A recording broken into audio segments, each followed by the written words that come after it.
Welcome everyone to Moment of Truth. My name is Saurabh Sharma, the president of American Moment, and I'm joined by Nick Solheim, the COO of American Moment. And this is episode 2. You know, the first episode that we did, we actually pre-taped it before we even launched the organization with Sagar and Marshall, and we received fantastic feedback about that. And thank you so much for listening and for being so kind. We're recording this today on launch day on February 24th, I think. And we're really excited to continue this. We're going to be making this a weekly podcast, and we're going to do it for a long time. We're not gonna wuss out on this and stop doing it. So we're really excited for the episode we have today, and we wanted to talk just a little bit more about the organization we've created, American Moment. First of all, AmericanMoment.org is live. Please go take a look at it.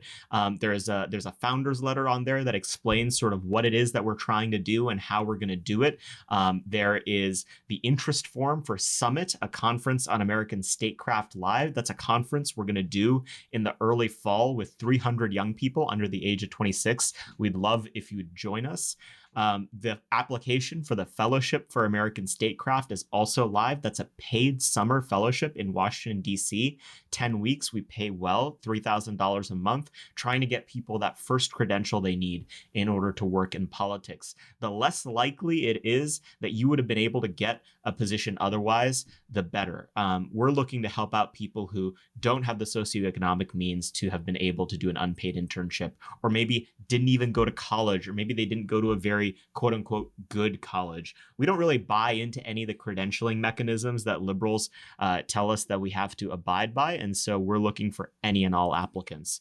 Also, AMCanon is live. That is our dynamic, part streaming service, part intellectual canon that combines the best books, essays, podcasts, YouTube videos, and short pieces, even newsletters and Twitter lists that we can find on given issues of public policy. In today's episode, we talk a lot about immigration, and we have an entire section devoted on that. Everything from books like our guest, Ryan Girdusky's They're Not Listening, to clips. We have a clip of Bernie Sanders back in 2008 talking about why he wasn't going to vote for an amnesty bill on Lou Dobbs' show. It's really an eclectic collection, and we hope you'll enjoy it. And the fourth product is this podcast, Moment of Truth. So we're really excited. It's been a whirlwind of a day getting launched. Nick, how are you feeling about it?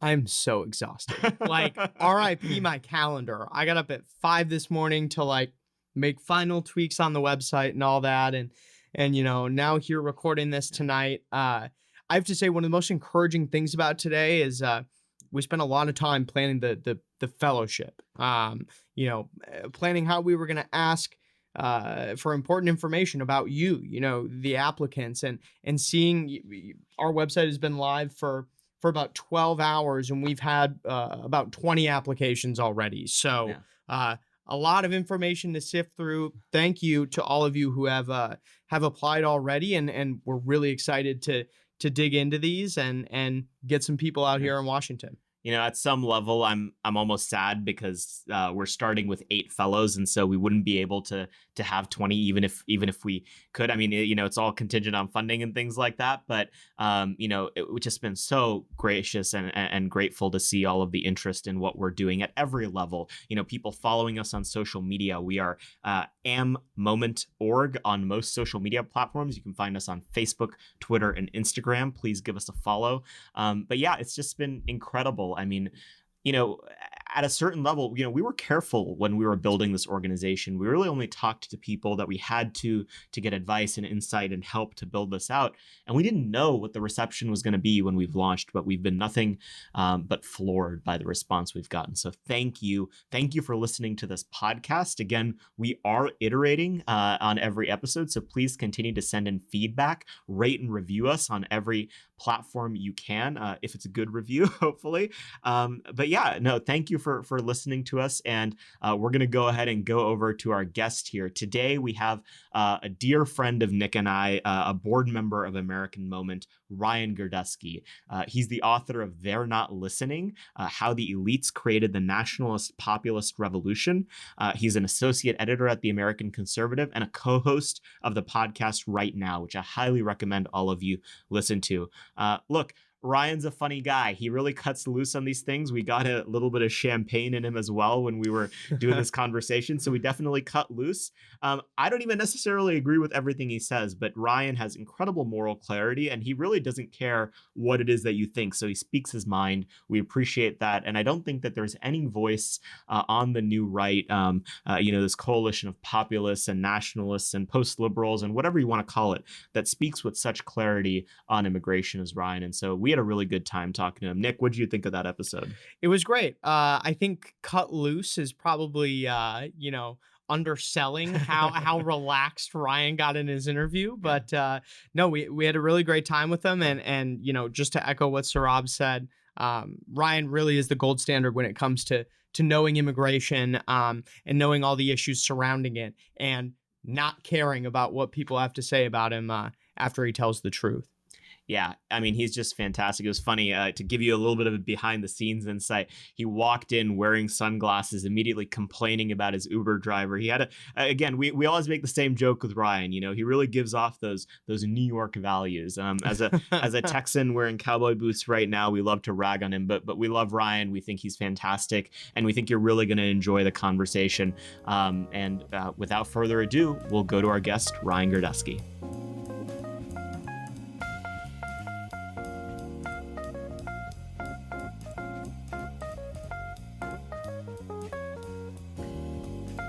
Ryan, welcome to the podcast. Thanks for having me, guys. Yeah, I can't swear. So well, yeah, you gotta keep the New York values a little bit toned down for this podcast. Our current, rate up in New York City, where we have electricity and heat. So well, look, we didn't expect. We're not living in third world countries than Texas. Ryan is referencing the snow that happened in Texas recently and how unprepared we were in many ways.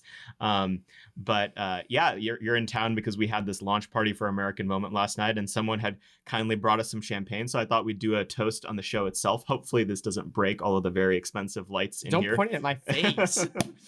There we go. Okay. All right. Look at that. Ryan. Oh, thank you for joining us. Look at this. Champagne out of a plastic cup. It is. That's right. And it's from May of last year. We can't trust New Yorkers with delicate glassware. Yeah. That's what it comes down to, really. Yeah. There we go. That's perfect. And we have a copy of Ryan's book here on the desk right now. That's actually the copy that Ryan signed for me a couple of months ago, long before we launched American Moment. And there's some very rude comments that he signed in there that I cannot say on what we're trying to make a very family-friendly podcast. However, I can say that you do reference American Moment. And Ryan, you've been with us from the beginning, and we're so grateful for all the help. Cheers to you guys launching. Yeah. And thank you. Cheers. Yeah. We wanted to have you on because at the end of the day, you're one of the top people out there talking about all the issues that we care about, whether it's immigration, ending foreign wars, being heterodox and interesting on economics to actually support families, and actually fighting on substantive questions as opposed to just, I support this politician or another. First of all, just want to get a little bit of background. How did you get involved in politics? What was the path that got you here? Because it's a bit non-traditional. It's the sort of thing that we're interested in at American Moment, having more people. Yeah, I didn't have any interest in. I hadn't any interest in politics. I wasn't down the road where I would work in politics. My aunt Susie was best friends with a local city councilwoman whose PR guy killed himself in the office. And my aunt said, it's terrible. You should hire my nephew. And I got the job. And I did her PR. And I was her PR person for a year. And then I worked for the state senate. And then I worked for Bloomberg's third-term reelection campaign. And it was just job, follow job, follow job. It wasn't I wanted to do it. I just was good at it. And it's how. And then eventually, when I was like 26, after working on campaigns for 7 years, I noticed that most people who wrote about it had no idea what they were writing about. So I just blind pitched myself to the Washington Examiner and said, hey, I do this for a living. Why don't I write about it? Because no one writes about it, knows anything about it. And they hired me, and I was at Red Alert Politics, and we made it a hugely successful website when I was there. It's now folded after I left, but it was very successful. I think it was more successful than we had a staff of 4, and I think we had more hits at one point than the Weekly Standard, who had like a staff of 50, which is not a big peak, but nonetheless, we were beating them all out. I remember being radicalized by Red Alert Politics when I was in college. Well, anyway, I was there, and I was their number one writer, and then I left there to do both writing and consulting, which is like a mixed bag. And now I do both. And it's not that interesting of a story, but it's just not like I didn't go to college and think, oh, maybe I'll run the world one day. It was like someone killed themselves. You want a job? I'm like, all right, I'll take it. So, and that's generally how it's been ever since. It's an interesting path. You were like an art history major for a little bit. Art major, yeah.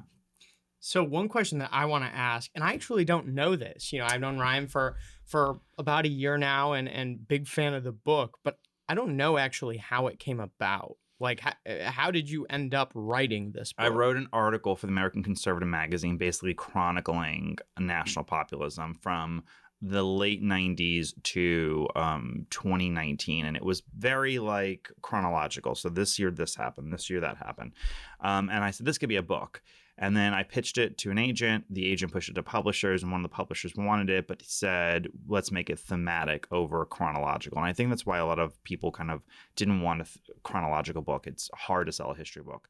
So, and that's a better idea. They did a better idea. So then me and Harlan Hill teamed up to write the book. They're not listening about that. But that's the article in American Conservative was like, this is a book. And I could actually elaborate on this. Because so many books could be articles. And I was like, no, this could actually be much, much longer than it is. It's eminently readable. I mean, I've sung its praises time and time again. And I think it's Did your sister finish reading it? I think she's still working on it, actually. My God. Yeah. She's a senior. So readable. She's a senior in high school, man. She's not really inclined to do much more work than she needs to right now. All the alcohol she's drinking is my book is being used as a hold up all her beer bottles. She is in high school. She's drinking definitely no alcohol, but it's a great book, and it's one of the ones that I feel like you can give to someone who's not necessarily initiated in this world, and they can end up kind of working themselves up into having a working understanding of politics, both internationally and in the United States, and how to think about politics in this way. You refer to the Nationalist-Populist revolution on the book. It's on the cover. What are the main issues and themes that you think define that revolution that characterize all the movements across the world? Well, the point I wrote, especially making the book, was it's for people who are not political, because those are most of my friends. And the book has 750 citations because I wanted it to be really well researched, so that way somebody to the point where anything that you even knew happened, I just want to make sure there was a citation for it, just because people I feel would have just dismissed it out of the gate. What are the things that relates all issues national populism? Because it stretches beyond, even the West, because everyone kind of refers to Brexit in the United States and Trump, and it's very much more reaching than that. I think the general theme, and it's been a while since I read the book, but the general theme that I cite in the book is that the demand to have more sovereignty over your own nation, not to be obliged by international agreements, but also to have a politician that really relates to working class people. Everyone from Modi, who promised to make sure everyone in India had running water, to Chile, which was about trying to make the economy more equitable and against socialist policies, and also deporting.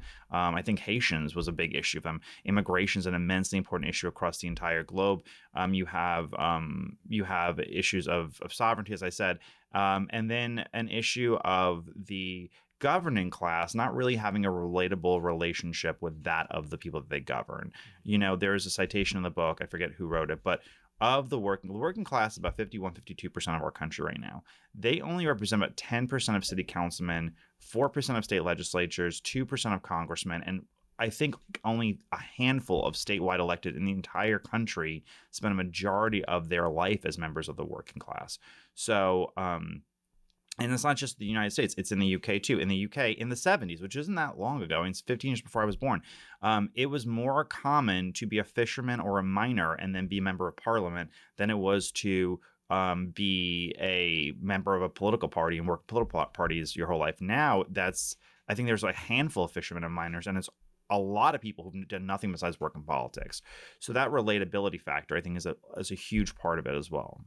So that's one thing that I want to ask you about, talking about how our ruling class, can't really relate to normal people. I'm curious, this book came out last year, while the Trump administration was still in office. I'm curious, what was the reception from, the right in general? What was the reception from, the administration with as much as you can say. Well, I mean, people in the administration were really nice to me. One member of decided to do a book party, not a book party, but like a book reading, and gave a member copy amount to every person inside who worked for him inside his department in the administration, which was really nice. For those who read it, the book was never meant to be, a 10 million copy New York Times bestseller, because it's not one relatable, and it's not, if it was like why Joe Biden is going to eat your children, it would have done much better. But it's not. I don't. Joe Biden is the herald of socialism. He's going to kill you. If it wasn't meant to be like, oh, here's like 5 things that boomers already want to believe and know. Yeah. So, but of the people who read it, they had a really, really good response to it. I think the only thing I've heard that was negative was that people who are really involved in politics, like up to my level, already kind of knew most of the information. So they were like, oh, whatever. But even then, they learned a lot about the EU and foreign governments they had never heard of before.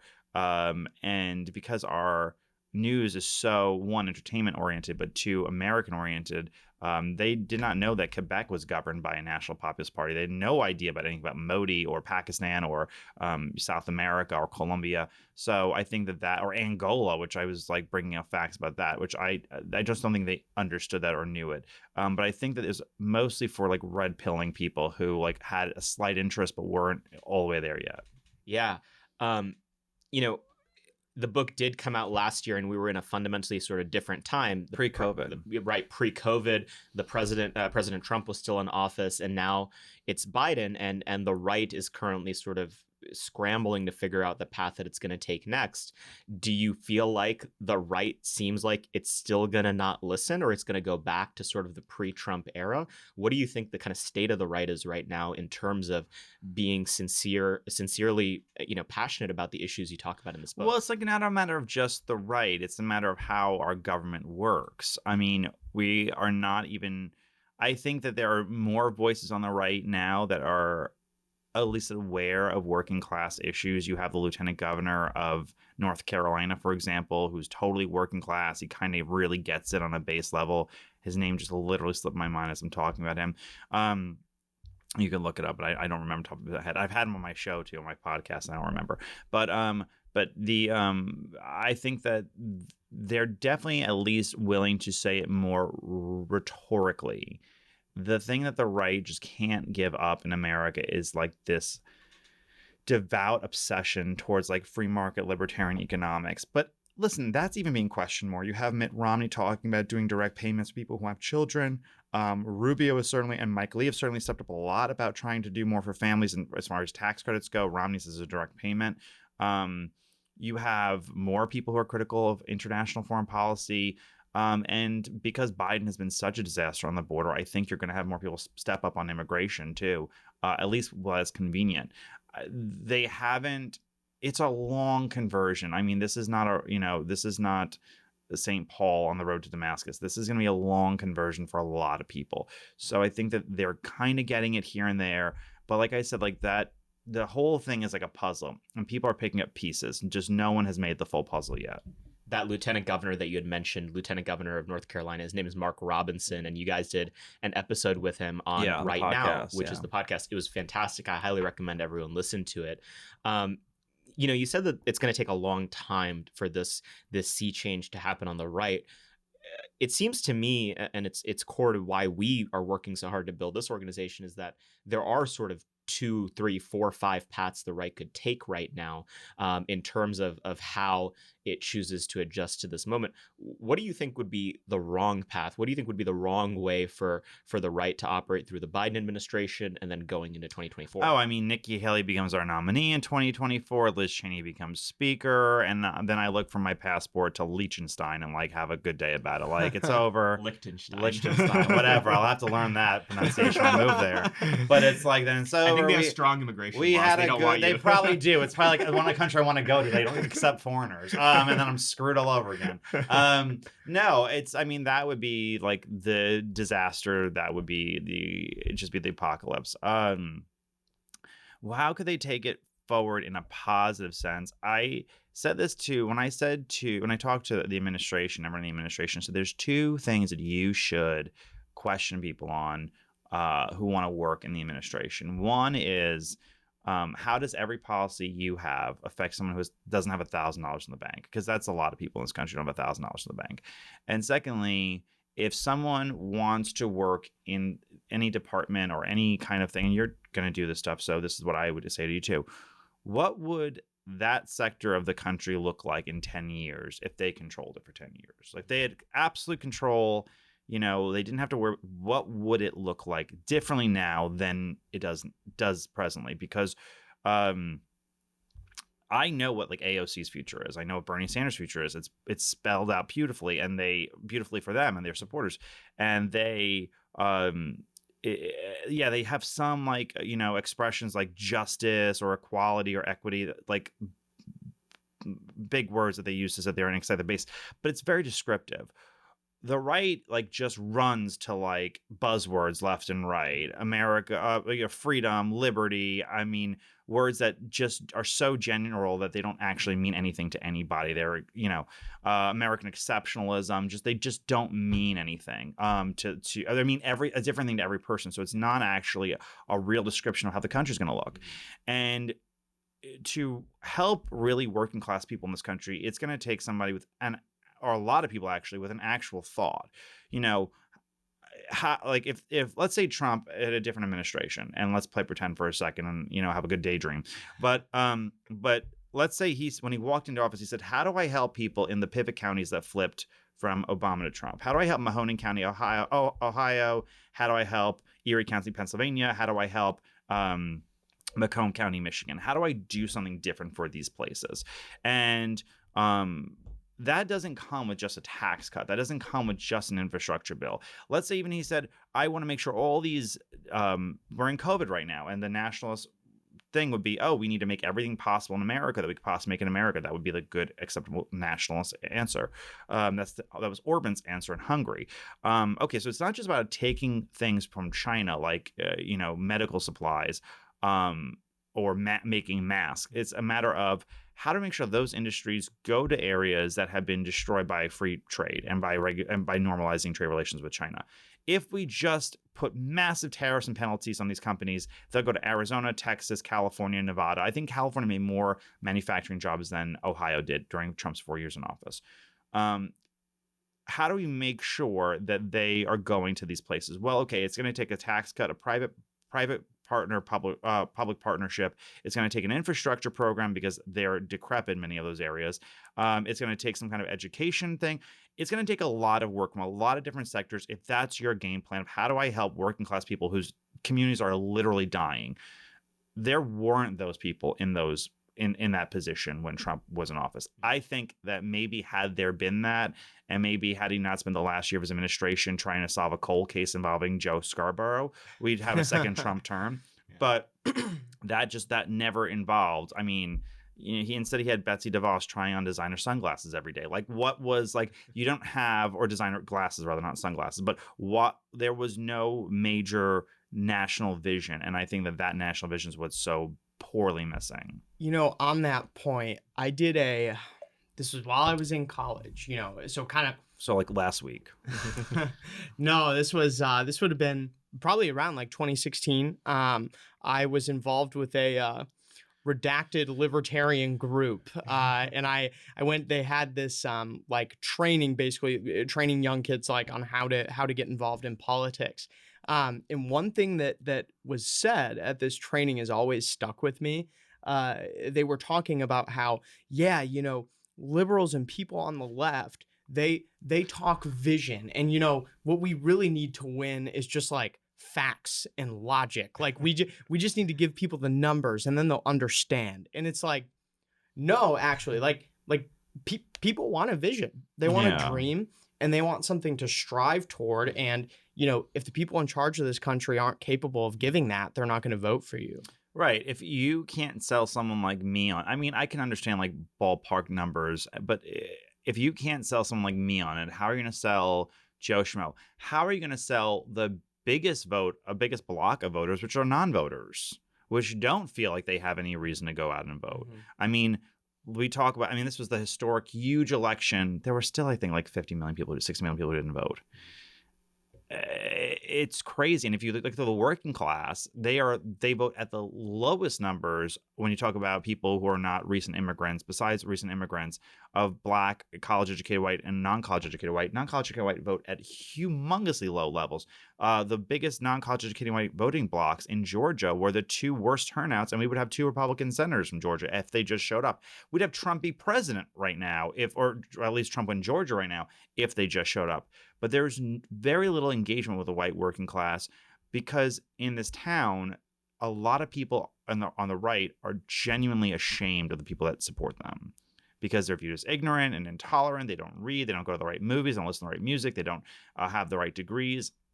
It's all very foo-foo nonsense in the city. And I think that you don't have that on the left, where they look at somebody, maybe a person of color, maybe a single mom, maybe somebody with like 45 degrees who doesn't do anything with their life, and somehow has a level of compassion for them that we don't have among our own voters for whatever reason.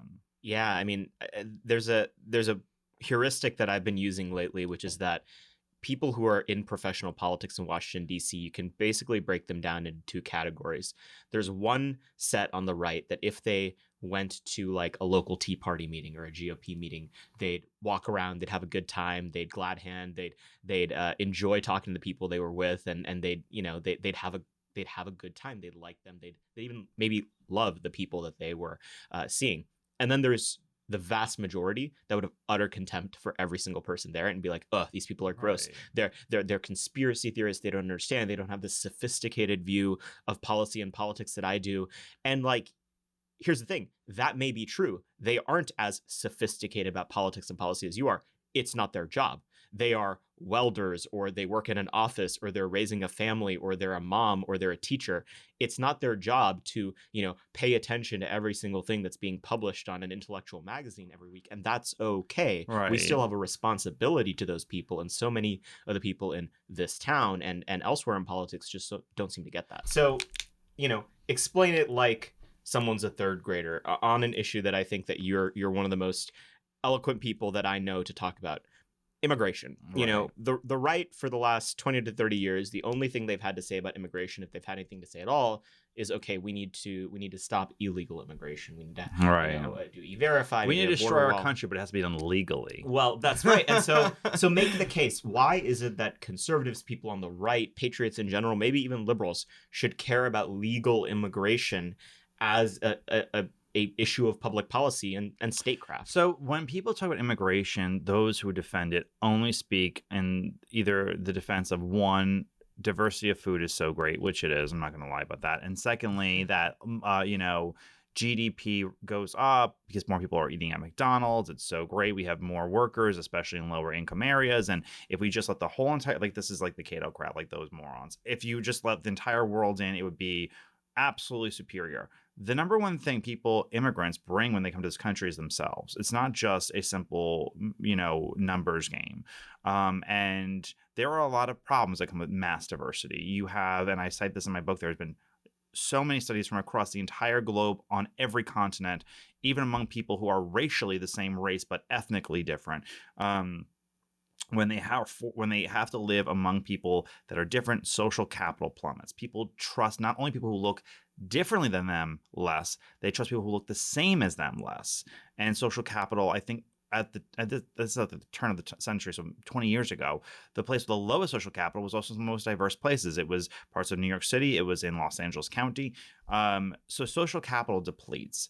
And that's bad for a number of reasons. People are less likely to be involved in nonprofit or civic activities. People are less involved to trust institutions like the police, or higher authority, or the government, or whatever. People are less likely to be willing to engage civically with each other in neighborhood activities because they feel socially displaced. It's true in our country. It's true in other countries. I think it was the University of Oxford did a study in just the Congo and different tribes of the Congo, and it was the same results that happened in America among ethnic groups. That's an important part. So it's not racist to say this. It happens among all races, among all ethnicities. It is just a fact of human nature. We become less less inclined to trust one another. So that's one problem of it. The second problem is that we say immigrants like like it's in a bundle of apples and you have to buy the whole entire bundle and it's all the same. Immigrants are vastly different. I mean, a Dominican immigrant and a Jamaican immigrant is both from the Caribbean, both racially black, vastly different numbers of welfare use, of small business ownership, of a single motherhood, of church going, of the wealth that they bring in, college education. I mean, across the board, everything. And so when they say the word immigrant, it's used as a deterrent to say, oh no, we can't judge anybody because we have to bring in everybody. There is nothing wrong with saying we should have an immigration policy that, one, doesn't destroy our natural resources by making us build ever-growing suburbs in every region of the country because we have to have, Houston the size of Los Angeles County because, there's 1.2 million people in this country illegally every year. Secondly, we should have them done by merit. We should have it reduced. Everyone talks about the turn of the 20th century. All these Jewish and Polish and German and Italian immigrants come in. But then we had 50 years of basically very few immigrants to no immigrants coming in. And during that 50-year period, we had the World War together. We had the Civil Rights Act together. We had the invention of television, of mass media, the interstate highway system. All these things, collective things to bring us closer together as citizens. And over that time, groups slowly became to, become more like each other. I say this all the time as an Italian from New York whose family was in the mafia. One of the reasons the mafia ended was because 3 generations after they came to, or 4 generations after they came to this country, Italian Americans were more loyal to the government and to the American nation than they were to the family. So they started betraying each other. And that was really the downfall of the mafia over time. In the turn of the 20th century, when we went to World War I, there was something like 600 or 700 German printed newspapers in this country. When we entered World War I, like 90% changed to English almost immediately because they said, no, we are American. We are at war with Germany. We're not going to print German magazines. That would be unthinkable today if Telemundo was going to say no. If we were to war with Mexico, Telemundo would say, no, we're going to change it all English. We all need to be on the same page that this is our enemy. They would never do that. And that's very problematic.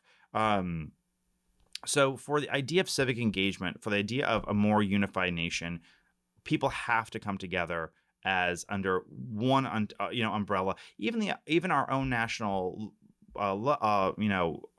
from many one, that would be deemed racist by the left today. And I think that in order to sit there and say that, even without the welfare problems, even without the gang problems in Los Angeles County and in Southern California that we have between blacks and Hispanic immigrants, even without every other element, just to bring the country together, you need to have a reduction of legal immigration. You should make it more merit-based. You should make it smaller. And we need to have a real national vision of 50 years in the future. How is somebody, everyone says, oh, I came to this country and I'm as American as a 9th generation, Wisconsin dairy farmer. That's just not true. Like, it's just not true. How do we bring people together who don't have the same beliefs in government, have the same language, have the same background? I think a part of why the left is advancing so much in this tearing down of history is because AOC does not look at a picture of the founding fathers and see herself represented in it. And it's not just AOC, it's a lot of people in this country. Look at our founding, look at the heroes of our country and genuinely do not see themselves reflected in it. So they have no problem tearing it down. And that's extremely problematic, whether you are, a child of the, part of the Daughters of the Revolution, or you are a recent immigrant. You should have a national, high opinion of George Washington or of Benjamin Franklin or of Thomas Jefferson, or even the problematic ones like Andrew Jackson. Yeah, it wasn't great, but it wasn't great on everything. But at the same time, you should have this natural opinion that, oh, this is still my founding father because I am choosing to come to this country. That will not happen easily. It will take a long time, but it should be part of our national vision. And it cannot happen if we continue to have 1.2 million legal immigrants in this country every year. Yeah, I think that that's all great. Priority 3 in the American Moment list of priorities is immigration must be restricted in order to promote. Does that make sense, by the way? It did. Yeah. It did. Because you're both looking at me sometimes like I have four heads. So it was great. It was, but the way that we frame it is immigration must be restricted in order to promote national solidarity and the economic well-being of all Americans. yeah, that's true. And what There's a reason why Cesar Chavez, who Joe Biden has a statue of, used to be like one of the biggest voices against illegal immigration in our country. I mean, what he said about immigration, about illegal immigrants, would make people blush at what Donald Trump said about illegal immigrants. So, and he was a workers person. All these people were workers people, and they were for the working class. Bernie Sanders in 2016 was for this. I mean, these are not recent things. It's just wokeism, because if you inherently believe that to be white is problematic, which is what people who believe in critical race theory truly believe, then anything you could do to make the country less white and rid itself of any kind of past that is involving white people, which is the entire past basically, you would seek to do. And that is what is moving through our entire system like a freaking cancer. And the only two people who have co-signed mass immigration are donors, libertarians, and the woke left. And it is the idea of multiplying for and increasing for the sake of increasing is literally the ideology of only those three groups and cancer cells, and they should be treated the same. I have to say that this is something I've been thinking about for a little while. I legitimately don't think I've ever met like a non-politically involved libertarian in my life. Like all of them seem to be like hyper activists who only post Ron Paul quotes on Twitter, and that's it. That's all they do. I have never met a normal person that's like, yes, we must have unfettered immigration to like increase the GDP. Like, normal people do not believe that. No. Yeah. I mean, and if you ask normal people, how many immigrants do you think come in this country a year? They can't ask you. So when they say, should we have more or less or about the same, people just kind of guess. It's like saying like, oh, how many hairs do I have on my head? Is it like more than 100,000? Is it less than 100,000? I have no freaking clue. Let me just take a guess. That is basically most people's subject understanding of immigration, because unless it's a border surge or like a migrant problem, it's never a story in the mainstream media. We never have an honest conversation of it. Honest conversations are like Lindsey Graham, like, let's bring in 100 million, or like Dick Durbin, no, let's give him 200 million. That's an honest conversation within like in the realms of like the media. On your point about libertarians, our friend Rachel Bovard and board member of American Moment has this distinction she makes between DC libertarians and like folk libertarians. Like if you go to like local Tea Party meetings and like you go to activist groups, or you just go out to Republican primary voters, there's a bunch of them that call themselves libertarians. They don't get really jazzed up about open borders. Very, very few of them do. It's only like a specific breed of like political creature bug man that gets really excited about that stuff. And it's just this weird, distinct breed. And separating the two, I think, is important, because I think the DC libertarians are really not serving the folk libertarians well. The best moment ever on Twitter was when Cato had to board up its walls when the rioters were coming. And that one member of Cato was like, don't you know our position on prison reform? Why would you smash our windows for? Like, oh my God, did you take meth or eat like lead paint? Like you have to be, that they genuinely believe, oh no, if we just have, didn't you hear about Tim Scott wanting to make like that national holiday about that city in Oklahoma, that what Juneteenth? Don't you hear that Tim Scott wants to make Juneteenth a national holiday? You should put down your arms and immediately join in with the police. These people are nuts. Who was that? Can we get a name check? I don't know what her please? name is, because I laughed about it a good solid month. Yeah, no, I mean, because again, these DC libertarians, they promulgate these policy ideas that they never have to deal with the consequences of. So it's like, okay, we're going to release all these people from prison. Okay, we're going to essentially have open borders. Okay, and they're very used to living in kind, gated communities where no one comes to bother them. It's like George Will. George Will lives in a community that looks like the 1950s. It is 95% white. It is average home is $5 million, and the average income is like $600,000. Like, I mean, literally, what did William F. Buckley used to say? That it was a conservative stands in front of a train of history and say stop. Now they stay on the side of the train and say, I'm not a racist. Like, let me on board. Like, that's exactly what they are. Well, and that's the biggest problem with like what's happened in Minnesota is that there was no plan in place. So they dropped these people off in Minneapolis or in St. Paul or in St. Cloud, and they've done it in like small towns as well with like under 1,000 people. They'll be like, oh, here's 200 people who like don't speak English. Have fun with that. Yeah. And what happens, particularly in Minneapolis, is that a lot of these people do end up joining gangs. I mean, that's why there were so many people from the state of Minnesota that literally tried to join ISIS, Yeah. that got like pulled But off planes on flights. Look at Sweden. Sweden, for the first time in its history, has a problem of suicide. Of suicide bombers and car bombs. Sweden has never had a problem with car bombs in its history, and now it is a pandemic in I forget the name of Malmö. Yeah, in southern Sweden, where they have all the refugees from Syria. It's a giant crisis in their own country. And they did a study 1 year, it's in the book, about, gangs and Europe does a much better job at tracking this than America does, but gangs and gang activity. And because it came so overwhelmingly from Middle Eastern refugees, they stopped doing the study because they were like, oh, we don't want to, perpetrate anything negative. Denmark is like the one country that's really worked. Denmark was in 2001, they had their national election 2 weeks after 9/11 or 3 weeks after 9/11. And it was the first time in 100 years that right-wing governments came to power, and the Danish People's Party was the very nationalist populist party that came to power. And they always were on the side of the government, but not actually a member of the government for most of the last 20 years. And the government adopted almost all of their policies, so much so that their policy was, we're going to abolish ghettos in our country. We're going to abolish all Muslim ghettos in our country because we're going to make them fully Danish. Children of Muslim refugees have to go to Danish school to be fully immersed in being Danish. We're going to make them Danish. It's a very difficult task, and they're trying to do in their country. But it was so popular. The left-wing government now has adopted those values. And last year was the first year, I guess, in a long time that they had less immigrants than the year before. And the socialist Danish president said that's a great thing. A right-wing person would never say that in this country. And I'm not saying that has to be the goal, is to have less immigrants than the year before.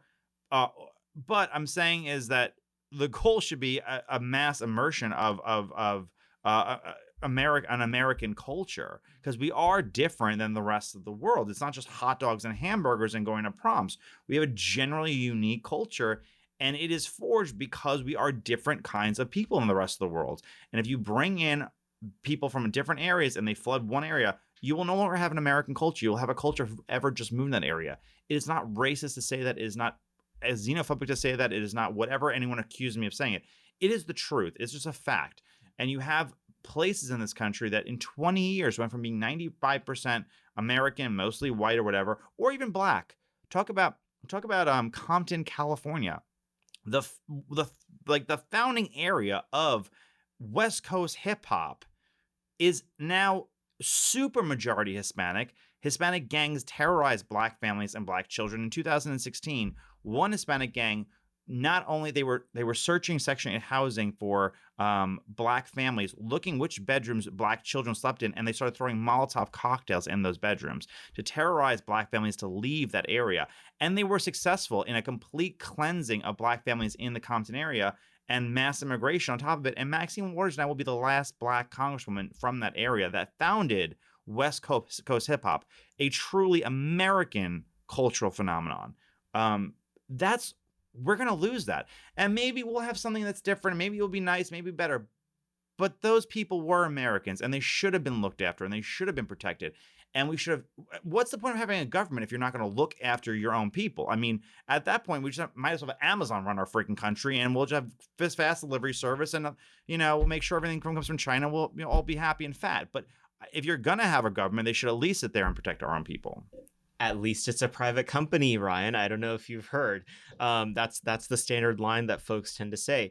I think that earlier you had described how it is a reasonable task of government, and especially the right, to look at, when you're restoring manufacturing jobs, it matters where they're going. Maybe you don't want them going to California. Maybe it should go to the towns that were deindustrialized. Basically, you should make choices. As libertarians would say, you should pick winners and losers. Right. I think on immigration, it's basically the same thing. Is people are so afraid and gun shy about making choices about what has always been like a tool of statecraft by any government going back hundreds of years, thousands of years, and suddenly we've decided that we simply can't make any choices as people are making policy in the United States. It's deeply foolish, and it has a lot of consequences. Because people are because two reasons. One, it's more profitable to be a loser than a winner, especially on the right. And secondly, no one wants the responsibility of governing and what follows that. They don't want to actually have the responsibility of having to control a place. I mean, and that is literally with the political idealists aside, people like, myself and people on the left and the libertarians, whatever, 70% or 60% of this country literally only only really care if, the lights are still working, the heat's still working, traffic's moving smoothly, and, the general basic society, or the crime isn't rising, the general basics are working for them. And they will gladly vote almost always to reelect a guy who does that, or a girl who does that. The right has given up on even trying to kind of run those campaigns in most major cities, have even tried to give up on running those places in many major states. And the places that we're accepted to win are growing smaller and smaller and smaller and smaller. And even in those areas, they're not willing to actually fight back. I mean, one of the great things that Trump did in those last year of his presidency was end federal contracts with people who do critical race theory. Every state should have adopted that. Every state of Republican legislatures, and all 23 of them, whatever, Republican governor as well, should have adopted that immediately, and it would have taken care of itself because it's hundreds of millions of dollars of state contracts. They're doing that in West Virginia because of a good friend of mine, Riley Keaton, who's fantastic, who's a state House member. The other states are trying to do that, but it's something so simple as that should be looked at and say, what can we do not only to keep the lights on, to keep business moving, to keep the police working, but how do we actually make it better and fight against what's increasingly moving throughout our entire government and our culture? Yeah, I think it's absolutely critical, and the hope is that they'll start listening to riff on the title of your book. Immigration is just one of those issues that I think the right has to be responsible on, and it has to be responsive on. Otherwise, it's not doing right by its voters. It's not doing right by some of the other side's voters as well. Immigration, the consequences of a badly run immigration regime cross partisan boundaries. They cross ethnic boundaries. They cross every sort of boundary. And it's funny, a New York Italian who probably traces back his ancestry in the United States, 3 generations at max? Mayflower, but nice try. Depends on which side. My dad's side's English and Irish, so nice try. Yeah. But my mom's side, since 1880. Yeah, that's right. And I'm a naturalized citizen of the United States, and it's clear that this doesn't have to be an issue that divides people based on race or ethnicity or whatever. It just is a simple fact of governing that you have to have a reasonable policy on immigration. Thank you for being strong on it. I know that a lot of people look up to you to no, provide they don't, clarity. But it's fine. They do. Well, no one to be gives. fair, No one... a lot of people fight with you online. Too. They do both. Yeah. Most people can't stand me. Yeah. They think I'm an arrogant New Yorker, but that's fine too. But whatever. Yeah. Well, this is the thing you and I argue most about, is that people actually do look up to you, and you should come to terms with that and act accordingly. That's also not true, but it's fine. Thank you for coming on the podcast, Ryan. Thank you for all the advice you've given us over the years as we've built American Moment, and it's gonna be a really good organization. I really believe you guys. I think it's gonna be a really good organization. I mean, that means a lot to us. It was funny at the beginning of the coronavirus pandemic. We would do these Zoom conversations with the 10 of us or so, and there were particular conversations that went to 2 a.m. that ended up seeding my brain to have the idea for this, and I'm convinced. So you're gonna give me credit for this entire organization? At least part of it. That's also not true. But no, you guys put in all the good work. You and Nick and Jake are really, really, really the best way to do this. It's essential that this gets up and running. I don't care what anyone says. There are a million think tanks in this town. 95% of them worthless. I think this would be a genuine thing that's not worthless. And so many organizations on the right are just training people on the right to be pundits or to make a better argument. It's not to actually go out and do something positive. And the people who will ultimately help this country immensely are the ones whose names will never be known, and they'll just be a staffer at senator's office or at government offices or whatnot, or the next president's administration, who will do the important things. So an organization like this is essential. It's so, so important. had this organization started 10 years ago before Trump was president, he would be president again today. So I really, really, really think this is that important. It's quite the endorsement from board member Ryan Girdusky. Yeah, we're gonna boost that up on socials. Yeah. Thank you, Ryan, for joining Moment Thank you, of Truth. guys.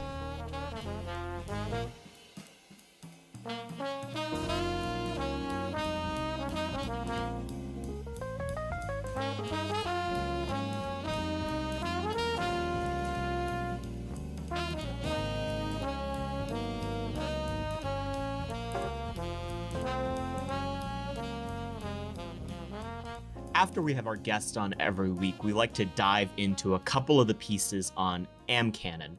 Now, again, it's a branded term, and so we're going to walk you through a little bit of what that is, and we'll hope that you take a look at it. It's on americanmoment.org/AMCanon. That's AMCanon. What AMCanon is essentially our, it's a conservative canon. It's a streaming service. It's this weird hybrid. There's really nothing else like it. And what we've done is we've taken all of the major topics that we really care about, things like immigration, economics, family and culture, history and philosophy, power and politics, and we've created these multimedia playlist essentially for you to walk through, to read through, to listen through, and understand politics the way that we do. I think there's over 150 pieces on it right now, but going in theme with our episode with Ryan, we wanted to dive in today and talk a little bit about two pieces that each of us appreciate on the immigration section specifically. Now, again, this is the sort of thing you won't see a lot of other organizations doing. Most organizations try to focus on books and essays, and that's great, but as Zoomers, we recognize that visual media are a lot of how people tend to digest and understand politics. And so the element of AMCanon that I wanted to highlight today is actually something that I remember watching at the time it was published. Back in 2016, when I was first getting involved in politics, I remember watching an interview that then candidate for president Bernie Sanders did with Vox, the liberal news outlet. And he talks about how open borders is not something that he supports. Now, look, we have a lot of disagreements with Bernie Sanders here at American Moment, but his appreciation for the interests of the working class and his advocacy for them, even though we feel like it is atrophied over time, is something to be admired. And so in this exchange, he talks with Ezra Klein and talks about how open borders is a Koch brothers proposal. The Koch brothers being the libertarian billionaires that end up funding a lot of Freudian slip there, right-wing and libertarian causes. And so that's just one of the cool clips we have on there. Nick, what was it that you wanted to talk about on AMCanon today? Yeah, so I wanted to share a book. I actually read this book while I was waiting for Ryan's to arrive in the mail. It's by Douglas Murray, who some of you might know. He's written a lot of books about immigration, and it's called The Strange Death of Europe: Immigration, Identity, and Islam. And basically what Douglas walks through in this book is the kind of multiculturalism crisis that is stricken Europe, especially during this refugee crisis from the Middle East, as well as the U-turn that the ruling elites like Angela Merkel and others in Europe have had after seeing the negative effects of unfettered immigration to the European Union. Really love this book. It's similar to Ryan's. Lot of great sources, talks through a lot of current events that most Americans I don't think would have knowledge of in European politics and how it's affected normal European people. So highly recommend this book. Highly recommend Ryan's book as well. And if you would like to purchase any books that we talk about on this podcast, we have a bookshop now. So the link for that is bookshop.org/shop/American Moment. And on that site, basically what it does, to give you the rundown, is that when you buy a book, you buy it from a local bookseller. So instead of supporting evil Jeff Bezos and buying from Amazon in his quest to, shut down all bookstores ever, you should really buy from this bookshop and support local bookstores. Yeah. And we also get a small cut at American Moment as well, but it's nominal, and you're really helping important small businesses succeed in a time when things are really hard for them. Look, most independent bookstores are basically run by communists. There's no real political alignment there, but at American Moment, we believe that small business, independent family-owned businesses need to continue to exist. I think that that's a great pick that you had, Nick, The Strange Death of Europe. And it reminds me how sober we need to be when we're talking about these issues. There's a lot of figures on the American right and elsewhere that are really nasty about immigration. They have really weird beliefs, and that frankly they can be fairly distasteful sometimes. Our approach with immigration is a lot more sober. It's just a recognition that this is a tool of policy, that this is something that nations do or don't in accordance with their national interests. And that goes to everything that American Moment wants to fight for. Again, we frame it in our mission statement as strong families, a sovereign nation, and prosperity for all. And immigration is a factor that touches every single one of those. And it's so important that we focus on it. Focusing on issues like that and other underserved issues on the American right and in politics more generally is what we're trying to do at American Moment and at Moment of Truth. Thank you for listening to our podcast today. We hope you enjoyed it. Again, please send us as much feedback as you can. Go to AmericanMoment.org and see all the rest we have cooking. Please follow us on social media. And once again, thank you for listening and joining us as we try to build this out and hopefully build something great.